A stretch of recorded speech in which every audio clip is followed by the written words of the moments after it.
ಶಿರಾ ತಾಲೂಕಿನ ರತ್ನಸಂದ್ರ ಗ್ರಾಮ ಪಂಚಾಯಿತಿ ವ್ಯಾಪ್ತಿಯಲ್ಲಿ ನಿರ್ಮಾಣವಾಗುತ್ತಿರುವ ಹೊಸ ಗ್ರಾಮ ಪಂಚಾಯಿತಿ ಕಟ್ಟಡ ನಿರ್ಮಾಣ ಸ್ಥಳಕ್ಕೆ ತುಮಕೂರು ಜಿಲ್ಲಾ ಮುಖ್ಯ ಕಾರ್ಯನಿರ್ವಹಣಾಧಿಕಾರಿ ಭೇಟಿ ನೀಡಿ ಕಾಮಗಾರಿಯನ್ನು ಪರಿಶೀಲಿಸಿದರು.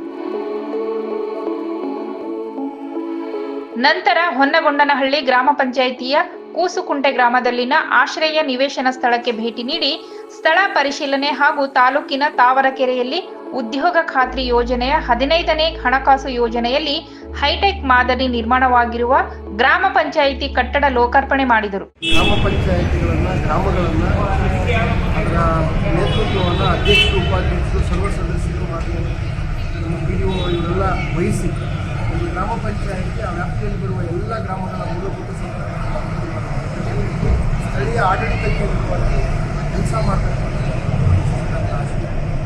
ಅದರ ಭಾಗವಾಗಿ ಇವತ್ತು ಜಿಲ್ಲೆಯಲ್ಲಿ ಅನೇಕ ಗ್ರಾಮ ಪಂಚಾಯಿತಿಗಳು ಮಾದರಿ ಗ್ರಾಮ ಪಂಚಾಯಿತಿಗಳು ಆಗುವಂಥ ನಮ್ಮ ದಿಟ್ಟ ಹೆಜ್ಜೆಯನ್ನು ಇಡ್ತಾ ಇದ್ದಾರೆ, ಆ ಹಂತವನ್ನು ಮುಟ್ಟಿದ್ದಾರೆ. ಅದರಲ್ಲಿ ಅತ್ಯಂತ ಮುಂಚೂಣಿನಲ್ಲಿರ್ತಕ್ಕಂಥ ಈ ಸಂದರ್ಭದಲ್ಲಿ ದೆಹಲಿ ವಿಶೇಷ ಪ್ರತಿನಿಧಿ ಶಾಸಕ ಡಾಕ್ಟರ್ TB ಜಯಚಂದ್ರ, ತಾವರಕೆರೆ ಗ್ರಾಮ ಪಂಚಾಯಿತಿಯ ಅಧ್ಯಕ್ಷೆ ಎಂ ಕವಿತಾ, ತಾಲೂಕು ಪಂಚಾಯಿತಿ ಕಾರ್ಯನಿರ್ವಹಣಾಧಿಕಾರಿ ಹರೀಶ್ ಸೇರಿದಂತೆ PDO ನಾಗರಾಜು, ಉಪಾಧ್ಯಕ್ಷ ತಿಮ್ಮಯ್ಯ, ಗ್ರಾಮ ಪಂಚಾಯಿತಿಗಳ ಸದಸ್ಯರು ಸೇರಿದಂತೆ ಹಲವರು ಭಾಗವಹಿಸಿದ್ದರು.